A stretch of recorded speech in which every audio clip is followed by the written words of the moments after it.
Others had all run away from Los Angeles, partly because we were all ex-film students, and to be a film student at that time was to have a little mark of Cain on your forehead, that you were not welcome. And we decided that San Francisco would be a great place to start a little film company, and that we would outfit it with young, adventurous directors, and we would do alternative kinds of films. There was an idea that we could do something different than what was being done in Hollywood. Back then, it was very hard to get into the business. The business itself was, some people believed that it was the end of movies as we knew it. There had been some big failures of films that had traditionally been very successful, like, The Sound of Music was one of the, thought to be the biggest, most successful film made at the time, and then they made another film with the same team called Star, and no one came to see it. It was a period of extraordinary change. I've never seen public taste change as quickly. In fact, 1969 or 1970 was the year of lowest movie attendance ever. David Niven has written, we would look back in the future, we would look back on going to the movies the way we look back now on vaudeville. That it was a peculiar social situation that happened for a 50 or 60-year period, and then it died out because of television. In the 30s, 40s, and 50s, Paramount was one of the great legendary studios, great stars. But by the time you get to the 1960s, it really was the bottom of the top 8. Would you believe that Paramount was bought, 5 years before The Godfather was made? The entire studio was bought for $600,000. Charlie Bluedorn was the head of Gulf Western, which was a giant conglomerate who had bought Paramount. He was a very dynamic entrepreneur, buying and selling companies and countries and God knows what all. Mel Brooks' film, Silent Movie, was all about what was going on in Hollywood at the time, because it's about an old-time Hollywood studio that was bought out by a conglomerate called Engulf and Devour, which is clearly a reference to Gulf and Western. Engulf and Devour were these scary guys in a boardroom in New York City who were heartless and not interested in any kind of creativity and not really even interested in movies. In fact, they were thinking of just selling off the real estate just to turn a profit. Charlie told me they're going to close the studio down. I said, give me a chance to go and make a presentation to the board. Good afternoon. My name is Robert Evans, and I'm Senior Vice President of Paramount Pictures. My job at Paramount is to oversee our productions around the world. These past few years have been rough for Hollywood. We've made a lot of mistakes. Paramount needed a hit, obviously, and they got a hit, by the way, in Love Story. Love Story was a very important film for Paramount. It's the first time in motion picture history that a picture is being released while the book is still the #1 book in the nation. I think Love Story is going to bring the people back into the theater in droves. I could go on for an hour and tell you about 20 or 30 projects that are in various stages of development and bore you with it. So I won't. But I want to bring up one project, and that's The Godfather. To bring up the similarity between The Godfather and Love Story, which are the two biggest books of the last decade. We developed both of these books, spurring the writers on to make these books what we think will be the great movies they're going to be. Well, the book came out and it made its own history, but distribution at Paramount did not want to make it. In your wildest imagination, could you ever fathom developing a 30-page treatment into the biggest novel of the decade, and the distribution mavens don't want to make it? Sicilian mobster films don't play. That's what these distribution guys had to say. Look at The Brotherhood, a perfect example. Kirk Douglas, an all-star cast, terrific reviews. It didn't even have a first week in business. Outside of red ink, every one of the films had another thing in common. They were written, directed, and produced, and usually starred Jews, not Sicilians. See, police! He's a take at his club, and he's a play with it just like a cop. I know. And what made matters worse, one director after another turned it down. Here I sit controlling the biggest book in the world, yet my company won't make it, and I can't find a fucking maestro to direct it. Richard Brooks, Costa Gravas, Elia Kazan, Arthur Penn, they all turned it down. A lot of directors said, interesting book, a little trashy, and it glamorizes the mafia. Bad subject. Francis happened to have been really new in the business. He only made 3 films, but he was Italian, and he didn't even want to make the picture. You know, I was hoping it was going to be some sort of intellectual film about power and succession. And in fact, it was more sort of pseudo-Hollywood Frank Sinatra stories and the woman with who needed an operation of her private parts and stuff that I thought was sleazy. Zoetrope Studios in San Francisco was in a terrible financial crisis at the time.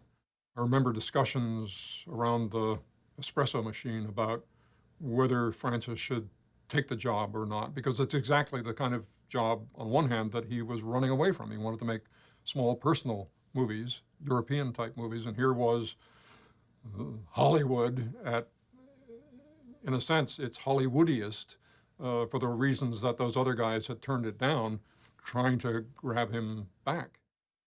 As things got sort of grimmer and grimmer on the American Zoetrope front, I started encouraging Francis to think about our survival more than anything else.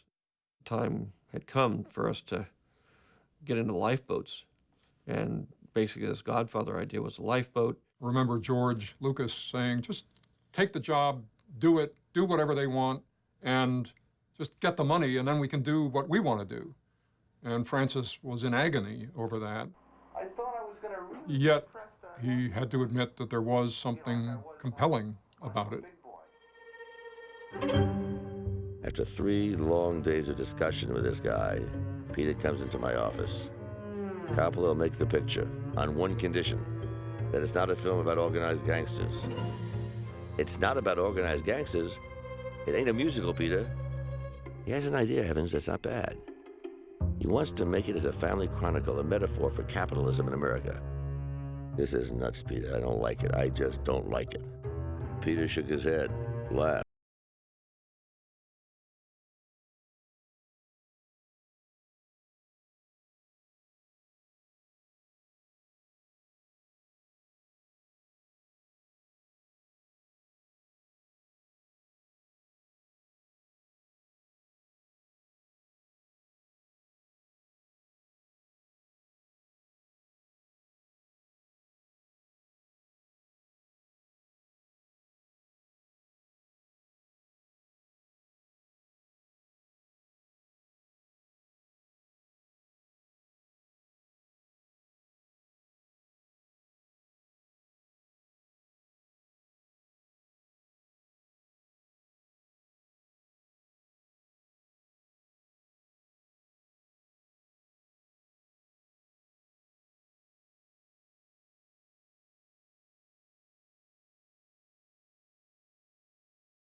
And dark and very Italian looking. In fact, an Italian seemed to the studio to be completely mysterious. Paramount wanted to save money, and so one of the things they wanted to do was to not film it as a period piece in 1946, but instead to bring it up to the 1970s, make it contemporary, because that would be cheaper to, shoot in the contemporary style. Also, they wanted not to shoot in New York. They wanted to shoot it in St. Louis because it would be cheaper. Again, Francis ran headlong into that maelstrom, which was quite a bit worse than any of us could have imagined. It was just simply a conflict between them wanting to do a kind of low-budget pop boiler, get it out, cash in on the popularity of the book, and Francis wanting to make something meaningful about Italian Americans and the mafia and, family. He had a kind of Jedi mind trick, I think, to convince the studio that what they absolutely did not want was, in fact, the best idea. And they went along with all of these, and eventually Francis was shooting The Godfather.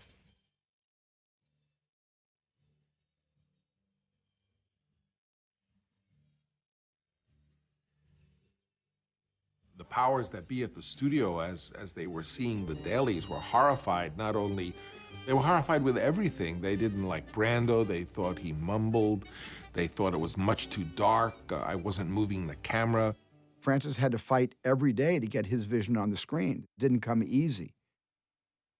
I went and visited him on the set where he'd thrown the phones through the doors, or fists through the door and phones across the room, and they had the phones all lined up. They had the door sitting there. All of his outrage, and I knew that there were various people on the crew trying to take over the production. The man in charge of production didn't feel Coppola was competent. And it was true that someone was being warmed up in the wings to substitute for Francis. Francis could work under battle conditions or under conditions of peace. I suspect that his best work comes when he's under the gun. The scene where Michael kills Sollozzo and McCluskey is a pivotal scene for all kinds of reasons. It was also the scene that, when Francis was shooting the film, prevented Francis from actually being fired off the film.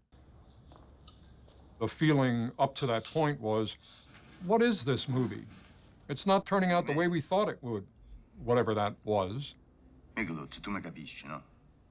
But when that scene, Francis's cut of that scene, was seen by the head of the corporation, then all the pressure that was on Francis disappeared.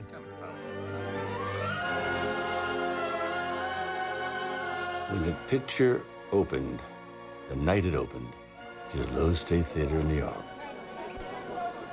Henry Kissinger said to me, you know, Bob, here's a man who's a killer, a gangster, who's killed hundreds of people. And yet when he dies, those people in the audience were all crying. That's touching greatness. And this man, Coppola, has touched greatness.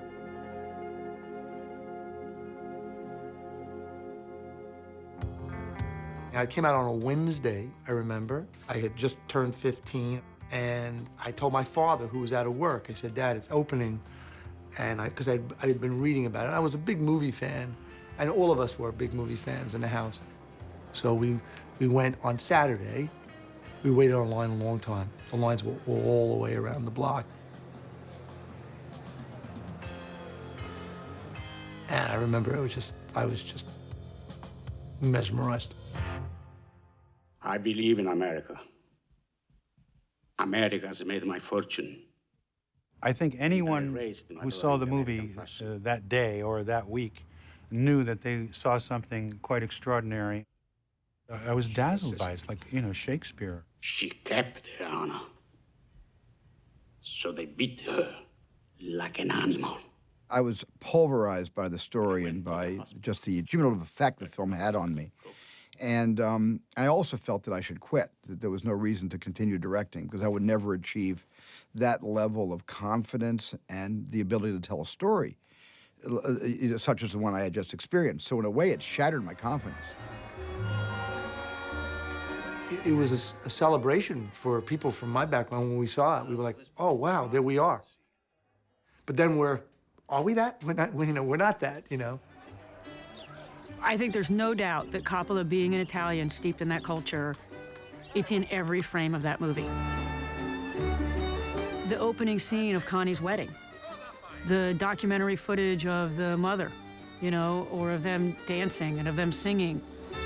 I don't think that somebody who wasn't steeped in the culture could possibly have been that attentive to the kind of detail that it requires to set up the shots, to get it in a documentary style.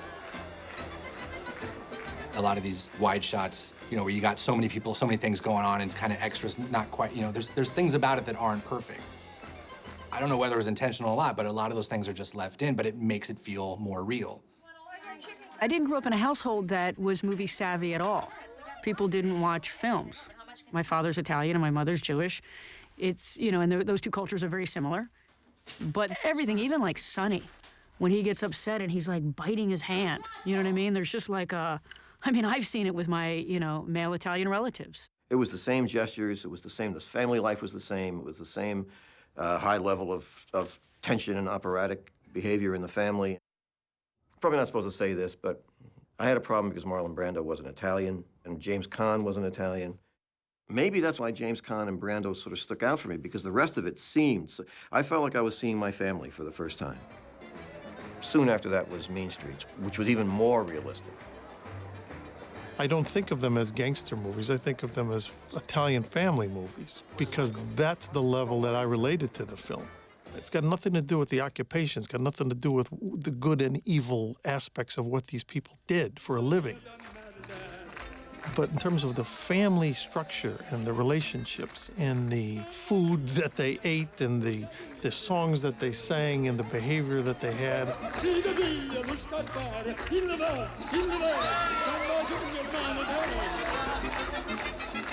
I don't think that you had the level of detail around family, actually probably in any movie, but particularly in a gangster movie. It's a saga. Again, I think it's that the family aspect lends itself toward that, because that's the thing that everybody relates to. How's the baby? You know, that's what makes you care. Sleeping inside me? Does it feel like a boy? Yes. Yes, it does, Michael. It's family drama at its best. Scenes of like the big parties and the dysfunction where somebody's too drunk and like saying something that they shouldn't, the fights that break out, or, you know, that kind of thing. The culture made sense to me. You see? I mean, when you got a scene where you've got, you know, Clemenza stirring the meat, saying how you have to fry the meat first in the bottom of the pot before you put in the tomatoes and this and that. This is the kind of stuff I've been hearing in the kitchen from my mother and my grandmother for all my life. And a little bit of wine. Little things like that, little touches. In other words, you didn't have to be an Italian-American to get off on that. A little bit of sugar, and that's my trick.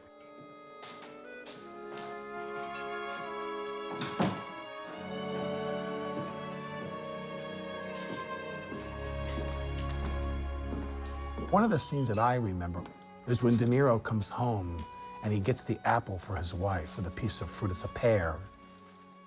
And the gift of this piece of fresh fruit for his wife is like, you know, that's like the blue bag of a Tiffany.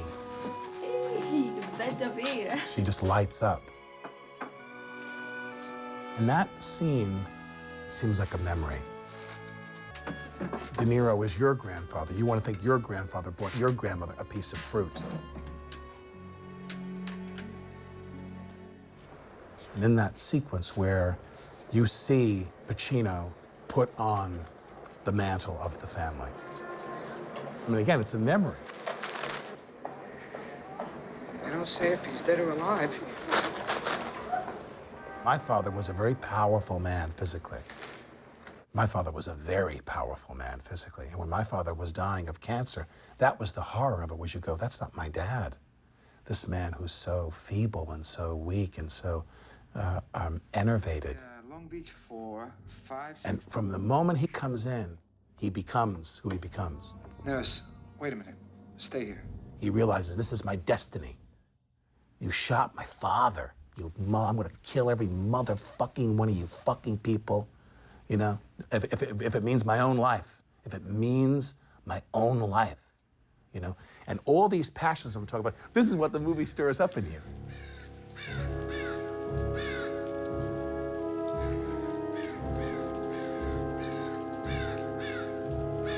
This is a film that improves every time you see it. I thought it was terrific when I first saw it, you know, but every time I saw it again and again, I liked it more and more. There's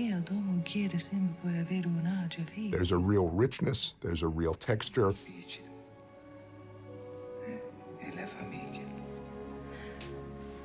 Ma tua famiglia, non tu puoi chiamare, nudo. It's like a great novel that you can reread and you find other things and you've forgotten something and you notice things because you're at a different age in your life and different characters' dilemmas mean something different to you.